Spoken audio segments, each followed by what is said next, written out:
Good evening and hello. And as I promised, we're going to go into our second reading of the Kolbrin Bible. Uh, this book right here. And it's the chapter The Divine Speaks, which is GNL 15. So we finished at 6 last time, so I want to continue here on starting at 7. So the position of my neck and talking to you has to be because I'm reading the book. So here we go. The reek of your incense smoke rises and disappears into the air, but it comes not unto me, nor do I have need of it. Yet I will not deny you the pleasure of its fragrance, which can bring inner harmony and peace by soothing the spirits of men. Nor will I deny your feast, if it fetters of wickedness be thereby loosened from your souls, but do not stay. They are excuse me. Let me start this again. If it fetters of wickedness be thereby loosened by your souls, but do not say they are undertaken for my benefit or my glorification. In other words, he's saying these feasts and stuff are fine as long as it keeps you in the right direction, but don't say you're doing these feasts for me, like Passover and stuff like that. None of that is for him. It's for you. Fasting and the denial of bodily appetite may serve useful ends for men, but though you may deceive yourselves regarding their intent, do not try to deceive me by mistreating their purpose.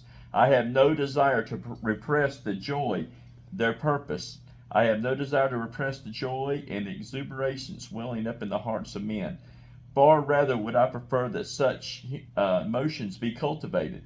Therefore, pray if prayer serves its true purpose, which is to harmonize your spirit with mine, so communication becomes possible. Keep your festivals and feasts if they serve their purpose, which is to inspire, and refine your spirit. Do all that elevates your spirit and develops your soul. This is the true purpose of life.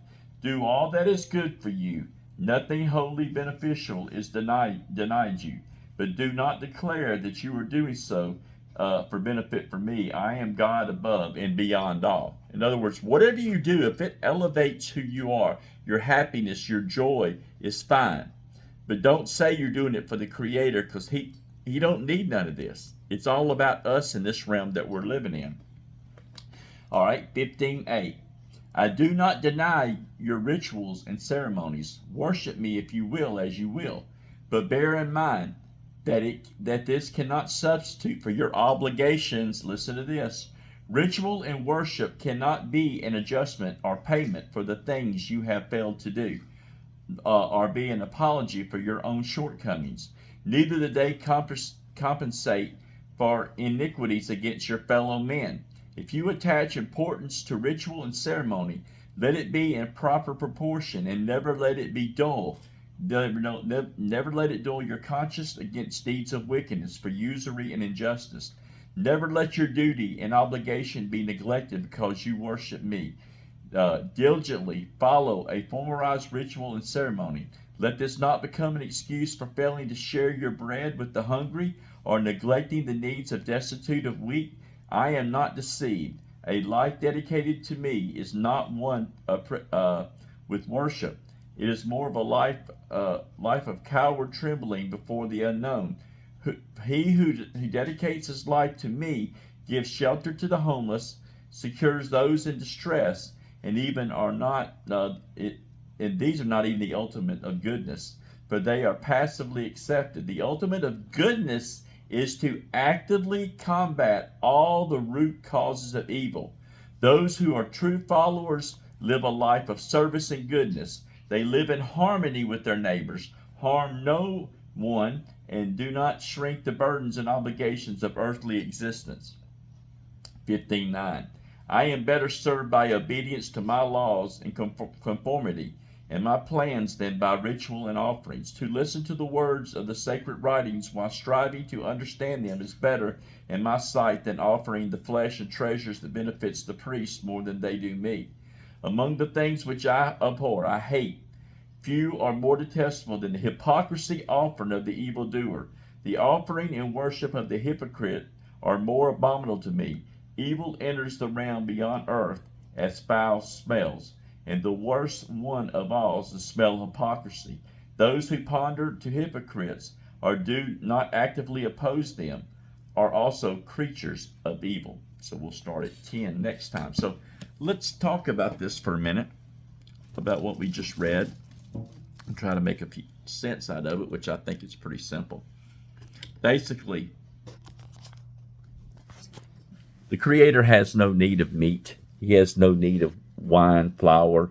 He has no need of incense. He has no need of any of this thing. The main purpose of our lives here, and this ain't me speaking, this is the book, so I'm not giving you doctrine, I'm not giving you direction. I mean, I am trying to help you. But the fact of the matter is to do good to your neighbor, to not put burdens on people, to feed the hungry, to help the destitute. These are the things that, and the thing he hates is hypocrites, because the fact of the matter is they're great in their halakha, they're great in the way they follow the laws of Moses, or maybe they're great in the way Jesus says to do, as far as to worship on Sunday and Wednesday, or go to mosque on Friday and do your prayers. But if you don't do good to your fellow man, if you don't do good to this earth and this world that he has given us, you are a hypocrite. And he just said he hates the hypocrite. He hates it. So we need to strive for a more pure, honest relationship with Source. We need to be in tune with the Source, which comes through meditation and stillness and shadow work. If you don't know what shadow work you need, we'll get into that later. But you need to deal with the dark sides of you, the anger issues you have, these things. These are things that we need to work on ourselves, and this is what the Creator has put us here for. It's not ritual and worship, although if you do that, he says it's fine. But don't say you're doing it to him. You're doing it to elevate yourself. Okay, that's it. Till next time, thank you.